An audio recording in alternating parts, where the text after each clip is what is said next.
ARRL Field Day 2023 is June 24th and 25th, and we want to help you maximize your public relations impact before, during, and after. We'll take a deep dive in this training session.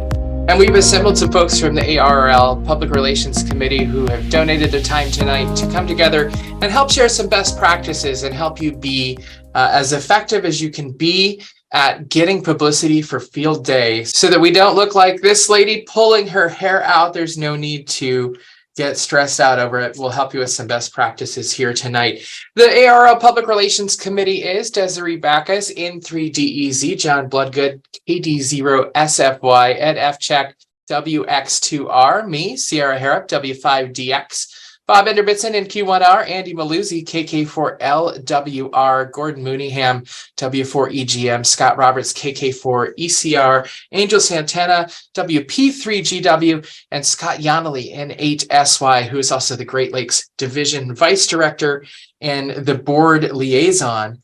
And here with us tonight is Scott Roberts, Ed Afchek, John Bloodgood, and Desiree Backus. Thank you so much for having the opportunity to be a part of this, folks. And let's just dive right into it. What are our goals here to promote ARRL Field Day 2023, the theme Tune in the World? Well, the objective is to spread the word about amateur radio via Field Day. It's a great opportunity to start a conversation about ham radio with folks that maybe aren't familiar with it. We want to get coverage for that and get it out there in the community. This year, Field Day is June 24th and 25th. We want to help you maximize that opportunity, both ahead of the event. It's coming up quick.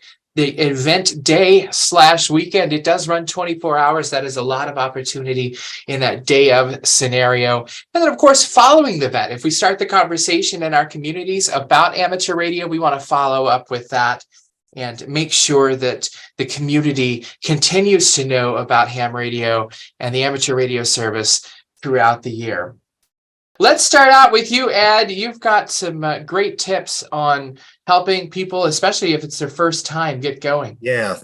And thanks very much, Sierra. And good evening, everybody. Good afternoon, depending on your time. So my name is Ed Fchek, WX2R, and I'm the Public Information Coordinator for Northern New Jersey. My background is I spent probably about 40 years in the media business. So I'm not necessarily on the receiving side. I'm sort of on an insider, having worked with media, not only in newspapers, but also in broadcast. So, you get to see both sides and understand not only the role that we have now in terms of being public information, either coordinators or managers, but also in terms of being the recipients and working with the news people. So, we've learned from other programs is that there are a lot of experienced people, PR people, that are sort of tuning in, but there's also a large number of people who are saying, this is the first time that I'm doing this.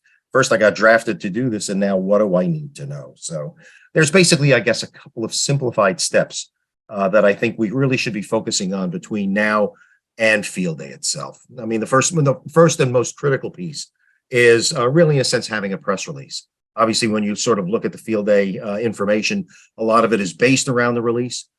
Today, in looking at the media business today, press releases are still standard fare, particularly in looking at smaller markets where reporters and editors, are stressed for time. And it's the most critical piece of what you're going to be doing in terms of looking at your press release is looking at how you're going to play the story, or in the media business, it's called the angle. So, what are you going to say in terms of A, the importance of Field Day, B, the importance of your club, and C, the importance of ham radio around this particular event, which has gone on now for many, many years and has a lot of continuity. And that we have many examples of press releases out there. I've learned from experience is that many PR people have different styles. We have a lot of examples. You can contact any of us on the committee or at HQ at headquarters. And we can certainly provide a number of examples of press releases that work. Okay, but obviously there's a number of critical elements that you have to have regarding what the event is, why it's important, who you are, and obviously the times and the dates, the information that sort of revolves around Field Day. Secondly, is to find the local media outlets in your market. You think that's easy, right? But you find out today that particularly in a really bifurcated world of media, that there's a lot more media out there okay, then one leads on. In a sense, any company today can be a media company. And we want to identify those media outlets that are really going to help us get the message across. So we're going to have to do a little footwork. Obviously, there's a lot of the sort of top line media, daily newspapers, which are obviously increasingly now mostly digital. There's a lot of smaller digital or maybe smaller print only types of publications that are out there, and we need to identify who they are, how important they are to our particular part of the market or our particular club. If you're working for your club, and making sure that we have those people as really key media outlets on our list and people that we want to be able to get our messaging, our press release to. Thirdly, is obviously, as I mentioned, is that there's certainly an overabundance of media outlets in most markets today. Okay, but we need to find those that are a little bit more righter than others, those who are sort of more attuned, okay, in terms of the message that we want to put out, and obviously those who are more relevant to the audiences that we're trying to reach. Okay. The fourth piece is to create sort of an inquiry in getting a message out to those media contacts. Okay, what we would call a query in the business, it's called the pitch. Okay, I guess I never thought that I was in sales when I was in marketing, but you find out that you really are. Is that we need to sort of warm up the audience. In this particular case, reporters or editors. To understand what we're doing so that they actually are interested and excited about providing coverage for us. So we need to write sort of a very, very short introduction that gets the word around as to what our event is going to be about and get it to those key people. We want to send our pitch through email, and we want to be able to follow up, make sure that they got it, okay, and make sure that in a sense that they understand a little bit more about our event. And that's obviously more of your sort of first personal contact that you're going to have in working between you and those people on the media side.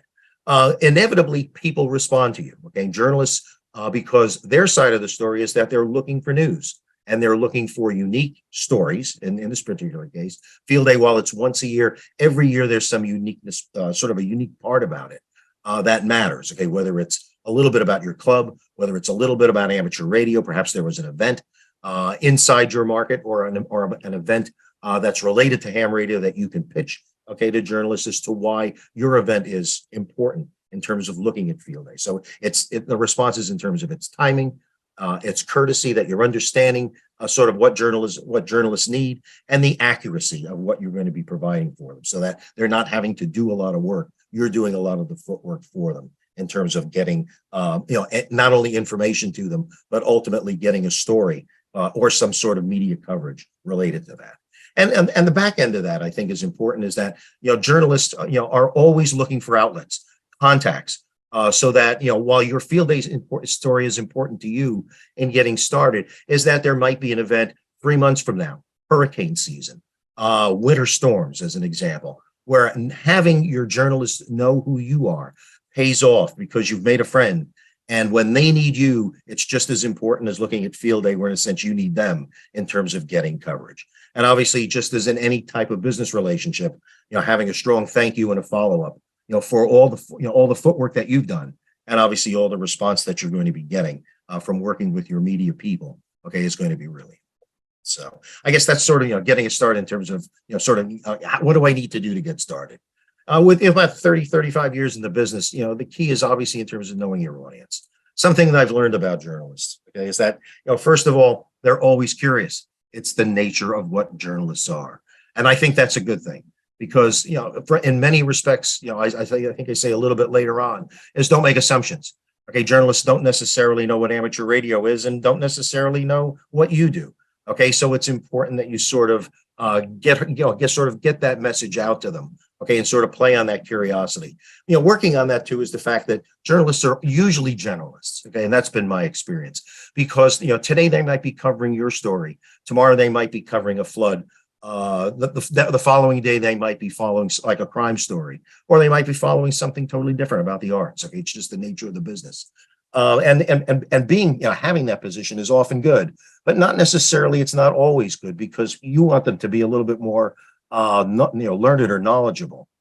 So I mean that really becomes important, that you need to make them more educated in terms of what's going on. One thing is always about journalists is that they're always time strapped. There's a clock in a newsroom for a reason, okay, because there's deadlines. So we need to sort of understand when you're pitching a story and you're talking to a journalist, that they have deadlines and that you need to be able to meet them. So whatever they need from you to get a story out is something that you, as the public relations person, has to really make sure that you get it to them. Okay.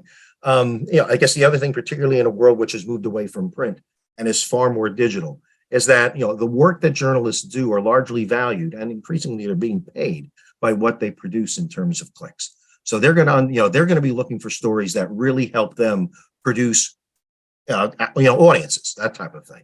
So being aware of what the type of information that they need and putting that in front of them makes the journalist a far better producer of stories that not only works for them but works for you. One of the other pieces today is understanding reporters. When I got into the business, they still had sort of notebooks and pens. Okay, increasingly that's not the case. They work with computers, they work with cameras, and they work with microphones. Increasingly, journalists today are multi-talented, and they have to be. And that's how they've come out of school. Okay. And so that works to your advantage, because there are things that we can do for Field Day that works really well in terms of print. And obviously that we're certainly a good audio medium, right? In terms of looking at radio. And obviously there's a lot of good visual activities that go on around Field Day. So those are things that we want to be able to understand and take in terms of presenting a story to a journalist, and then pointing it out to them when they come to your Field Day site, or they're interviewing you either by video or by phone as to what's going on. Well, in terms of reinforcing too, let me just come back to the fact that in being generalist, as set up a little bit early on, is that they don't and walking into a Field Day story, many times they do not know you, or they do not know about what Field Day is, and they know nothing about amateur radio, or maybe in some cases about radio. Never make assumptions. Okay, your job is to make them rapid learners. So for you, your job is to really make sure that you've got a good, what we used to call in the business sort of elevator speeches, so that you can really make a journalist understand very, very quickly, why Field Day is important, what you're going to be talking about, what they should be looking at, and in a sense, how the story should be played. One of the things that I guess we've looked at over time is always having a good story. And I know some of my colleagues are going to be talking about that. Every year, I look for a sort of a different angle in looking at Field Day, whether it's the fact that it's something that the club or ham radio has done inside the community. One year it was about a ham who was in our club who was blind, and sort of in looking at having a handicap, but nevertheless what has done for him in terms of turning his life around and being in a sense just a really strong, not only amateur radio operator, but it made him a strong business person in life as well too. We had another first person example a few years ago about someone who was at the first Field Day many years ago, who could talk about the continuity of amateur radio and what it's meant to society and to him personally. And those are the types of stories that journalists love to grab onto. So, and then obviously the last piece, and this happens more often than you think, is that if you find a reporter who's a ham, you've really attained nirvana. There's nothing that's better, okay, than someone who understands you from the ground up when you first meet them. So, and obviously nothing needs to be said because they understand, okay, and you'll be friends for life, and they'll tell others, okay, about the experiences that they've had. So with that, let me turn it back, okay, and hopefully we can do a little bit more of a build on some of those points going forward. Over to you. Absolutely. Hey, Ed, thanks so much. It's really good insight there. And we want to turn things over next to Scott Roberts. And Scott, you're going to take a deep dive into the mechanics of communicating. I'm glad to be here. I'm Scott Roberts, KK4ECR. Currently, I'm the Northern Florida section manager, but I served as the public information coordinator for the Northern Florida section for several years. And, they say Christmas is the most wonderful time of the year, but I beg to differ. I think Field Day is the most wonderful time of the year. So we're going to get a little bit deeper into the who, why, where, what, how, when. We're going to talk a little bit more about Field Day and see how things go as we get started. So you got to remember just a few hints. None of these are in any particular order at all. They're all important, but not in any specific order. Remember those 5 W's and the 1 H. What, why, who, when, where, and how. You got to remember those things. Those are what you have to have put together when you're talking to the media, when you're laying out your invites, when you're trying to find out who you're going to invite. And then look to provide, like Ed said, compelling stories with real people. The reporters and journalists, they love a story about a real person that they can see, talk to, ask questions to, and get more information. And it is all about the story. It's about the facts versus emotion, a good balance of both. And if you can get some good facts in with some good emotion, you've got a journalist. With the journalist, you're going to have an excellent story, and they will love covering your event. Build relationships with journalists and producers. In life, it's all about relationship. The better your relationship with your local media and journalists, the better the coverage that you're going to get. As you're going through this, remember deadlines, especially for the local press. They do work on deadlines, and if they need information for a story at 6 o'clock, they don't want it at 5:59. They want it at 2 o'clock in the afternoon. So work with them on their deadlines, get them the information that they need, and work with them to get a better story. Think carefully about how you use interviewees. One of the things that you want to do is, although you don't want to put your necessarily best dressed person, your best looking person in front of the camera, you do want to put the person in front of the camera who is going to be able to answer the questions clearly and concisely, know what they're talking about. So make sure that you're carefully selecting your interviewees that are talking to the media.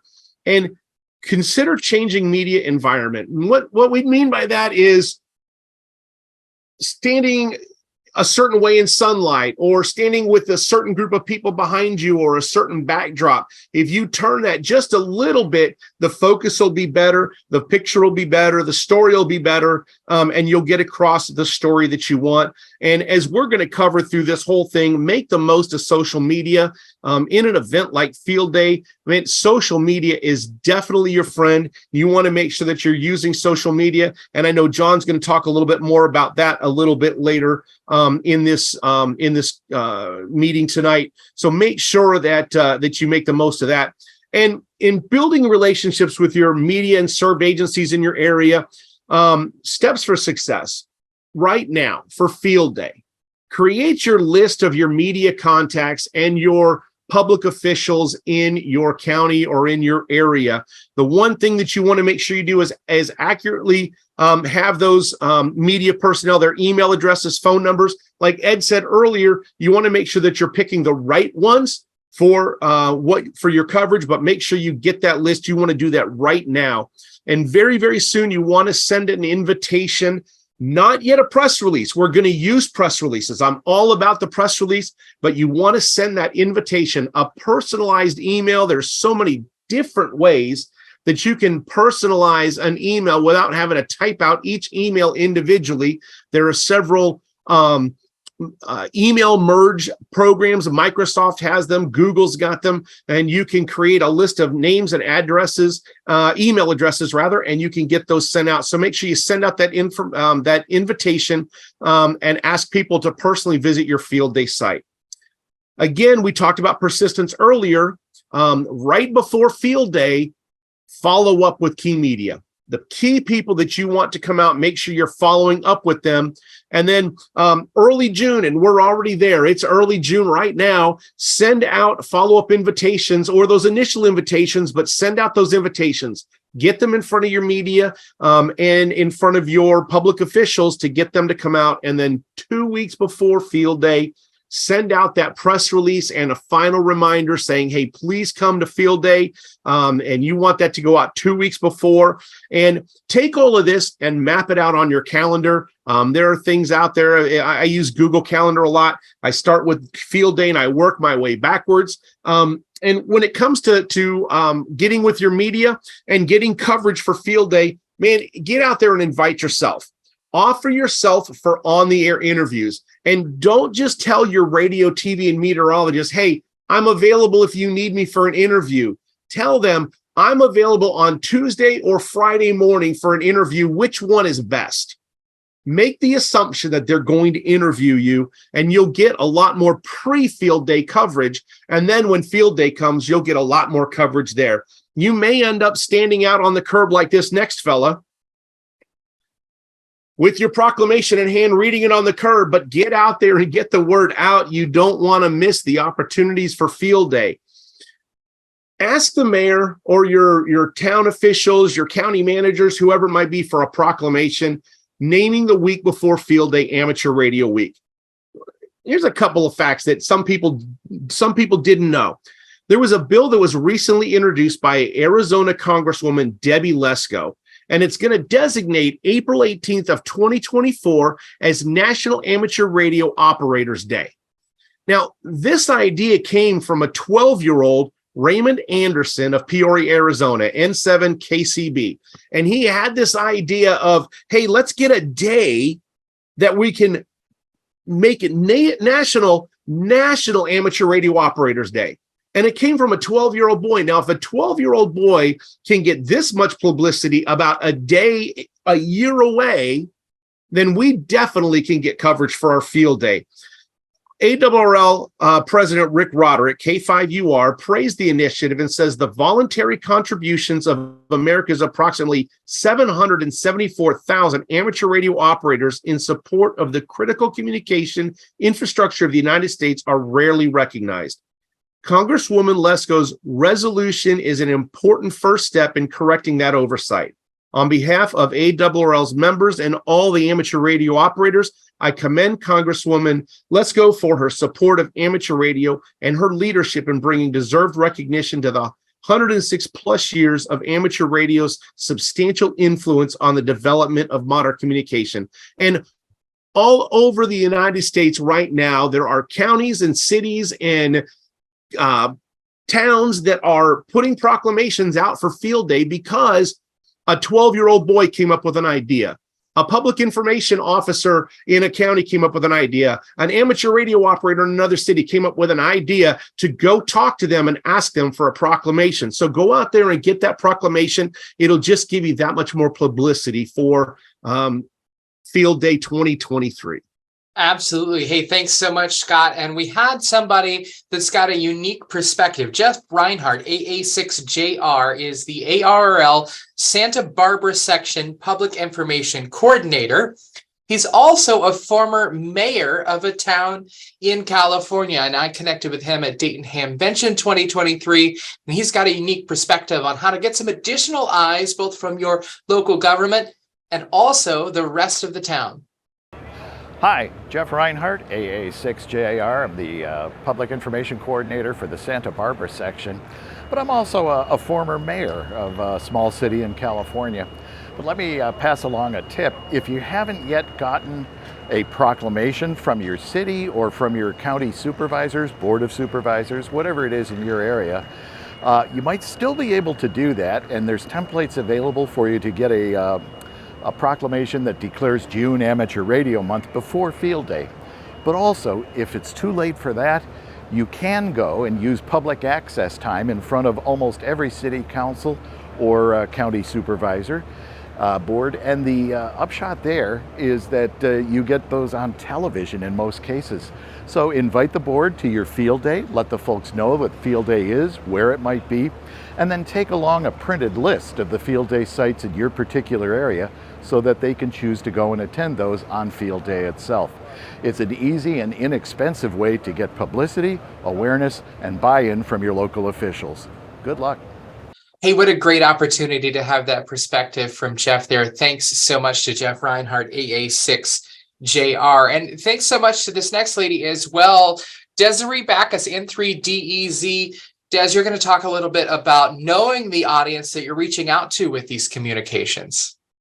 Yeah, thanks, Sierra. Hi, everybody. I'm Desiree Backus, N3DEZ, and I'm the newest member of the ARRL Public Relations Committee. I come to the team from NASA, or was the co-chair for the NASA on the Air Committee for 2022. I wanted to share a tip, my tip with you about reaching out with your invites and for your press releases. It's very important for you to know your audience and to target your messaging. Remember that to capture the interest of children, teens, or community groups, let's showcase the fun and hands-on activities amateur radio can offer. We can showcase that by, showing off how exciting fox hunts are or high altitude ballooning, and in making interactive maker events and, having games for your outreach. When you're reaching out to interns or college students, young professionals, promote captivating experiences like Parks on the Air for POTA or Summits on the Air with SOTA. It's offer hands-on experiments and kits that they can build, small things that they can do at your field day event that can provide an avenue for exploration, creativity, and practical applications of engineering principles. When you're speaking to the media and agencies covering space news, highlight the thrilling space-related activities that we have within amateur radio, like moon bounce, or chasing CubeSats, or radio astronomy, or even speaking with astronauts on the ISS. This is all ways to captivate and inspire the next generations that are coming up. When connecting with local news outlets, city mayors, local fire or law enforcement, veterans, DOD, even our military contractors, showcase ARRLs and how we can highlight those roles in providing essential communication services during emergencies, which showcase our commitment to community resilience. By demonstrating how amateur radio supports emergency communication and enhances readiness, we can strengthen our collaboration and mutual support. By tailoring our message to specific audiences and speaking directly to their interests and needs, we can invite and engage a diverse range of individuals into the wonderful world of amateur radio. Together, let's share the joy and camaraderie of this boundless opportunity that our hobby offers. Great outreach tips, Des. Thanks so much. And, there is a lot to amateur radio that's not just field day. So take that with you throughout the year with these relationships that you've established through field day and through using this, and carry that forward and use those techniques and tools to tailor that message for whoever you're speaking to bring them in. And field day is a great opportunity to do that. Well, you don't have to have media show up. You don't have to have a big audience there, because people can still find what you're doing on social media. In fact, it's a very important outreach tool and communications tool for your field day operation. If the newspaper in town is just too busy to get a crew by, if there's major breaking news, you've got to be the press, you've got to be the media, you've got to engage those content consumers, and social media is how you do that. John Bloodgood's going to join us now. And John, tell me, what are some of the best practices there, and how can folks leverage social media effectively for their club and their field day site? All right. My name's John Bloodgood, KD0SFY. I'm Public Information Coordinator for Colorado, and got some tips for you about using social media. Very, very powerful way to get to the audience that we really want to get to, a lot of the younger folks and things like that. So if you're not into social media, I would encourage you to get into it, if only for doing your public information officer type of stuff. You don't have to use it personally. You can just use it for your club or your organization. So social media is really, really powerful for being able to reach out to different organizations. So almost all of your news organizations, television stations, radio stations, newspapers are going to have a social media presence. So look for them on Facebook and Twitter and Instagram. Those are some of the big ones. But don't just stop there and follow their main account. If you go to their website and you take a look, usually there'll be a menu that'll say something like Meet the Team or About Us. Open that up and go into there, and you'll see all of their talent listed. And a lot of times you will see that they have social media accounts personally up there. They post those for a reason. So follow them, use your social media account to interact with their social media account. And this kind of goes back to what Ed and Scott were talking about building that relationship. So social media is really great for that. In my area, almost all of the news media uses Twitter quite a bit. So interact with them. That's the really neat thing about social media, is you can interact with them and they will respond back to you a lot of times. And if they post a story, The example is they're talking about something happening down at a park downtown or something like that. Respond back to them using your group social media account and say, hey, that's, a really great place amateur radio operators love to operate from, and start out that conversation. And one of the things that I also like to tell people is you need to be using these accounts all year long to build those relationships and keep cultivating those and get more and more followers to your social media account. Don't just start a month out from field day. You really want to start this stuff out and keep it going all year. With social media, a lot of the mistakes that people make is that they'll just like something. They'll click the like button or something like that on the bottom of a Facebook post or on a tweet on Twitter. If it's good, share it. That multiplies that person's impact. So you, in essence, become a social media influencer by sharing that material. So especially about ham radio stuff. If an Aries group that's over in Great Britain, their version of Aries Raynet, if they do something, share it to the folks here in the US. Let them know that amateur radio is international. Hashtags. Hashtags are really powerful tools, and you can use them on almost every social media platform. The main ones that we'll be looking at using for amateur radio or for ARRL Field Day are amateur radio or ham radio, the tag ARRL FD or ARRL. And the reason why hashtags are so powerful is they're keywords that people can click on to find out more conversations that are happening about that subject. So if I'm doing something, let's say there's a weather event here in Colorado, a lot of the weather events are going to be posted on Twitter to a hashtag COWX for Colorado. WX stands for weather. So I might post something on that hashtag COWX, but also include the hashtag amateur radio. So now if I catch somebody's eye on that post, they can click on that hashtag for amateur radio and say, hey, what is this amateur radio thing all about? And they can see all the conversations that are going on about amateur radio. Try not to overdo it though. If you see hashtags, people will put like 20 hashtags on something. Yeah, you lose your effectiveness. So they recommend no more than 3. To get better engagement on your social media posts, videos and pictures mean a lot. If somebody looks at a post and all it is a bunch of words, a lot of times they'll scroll right past. If you can put a photo up there or you can link a short video to one of those things, you have a much better chance of grabbing people's attention. So on this slide, listed some of the recommended sizes for pictures for a couple of the different social media platforms. These will make it so that the entire picture shows up on that particular post. If your post the picture gets truncated, it's not a huge problem, but you might lose a little bit of impact on it. So these are recommended guidelines. I will throw a caution out when you're doing stuff on social media and you're taking pictures or you're putting videos up there. Safety.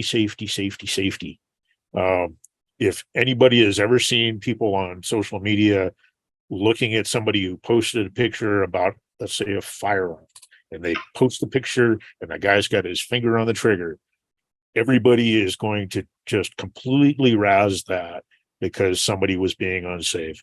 So the same thing applies to amateur radio. If you're working on a tower, have your hard hats on, have your harnesses on, those kind of things. So pay attention to that and try and make your picture talk. There's a art technique or art category called still life. Typically that's going to be a picture of like a bunch of fruit on a table. Okay, that's not what we want. We want an action shot. We want somebody doing something that pertains to amateur radio. And if it's got an event, like you're supporting a bicycle race, try and tie that in. Somebody talking on an amateur radio rig as a bicycle rides past, something along those lines.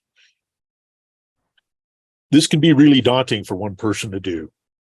I recommend that you divide tasks up and get some people trained up to help you out with different things, so that one person could be taking pictures or doing stuff on social media. Other people can be working on various other things.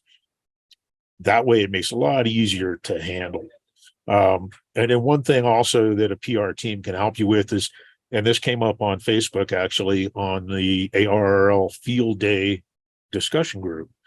So social media is worth 100 points if you use it frequently during field day. But what about if you're in a place that doesn't have great cell coverage or internet coverage? Well, for some of these things, you can take some pictures beforehand and have somebody who's going to be maybe back at home or something like that and not at the site, and you can have them posting this stuff for you. For some of the things like Twitter, you can actually schedule posts in advance and it'll automatically post them for you. But that PR team can help cover for some of that stuff. So those are some of my tips, and I hope you guys have a great field day. And just to hit on that team aspect, thank you to the team from the ARRL Public Relations Committee. You guys have put together a lot of really great information for our volunteers across the country here. And if you have questions, feel free to email the PR Reflector. We'll see them. And if you can't access that, email me. It's sharrop, HARROP, at ARRL.org. And I'll get you an answer to your question or channel it to one of these folks. And we'll be happy to help share this knowledge, because we want this to be a successful field day for your club, wherever you are. So thanks so much to the Public Relations Committee for helping put this information together and present it tonight. It underscores the fact that a team approach to something is just the right way to do it. Thank you all so much this evening. And thank you for watching this. Hopefully it's effective and you learned some stuff to take away to your club.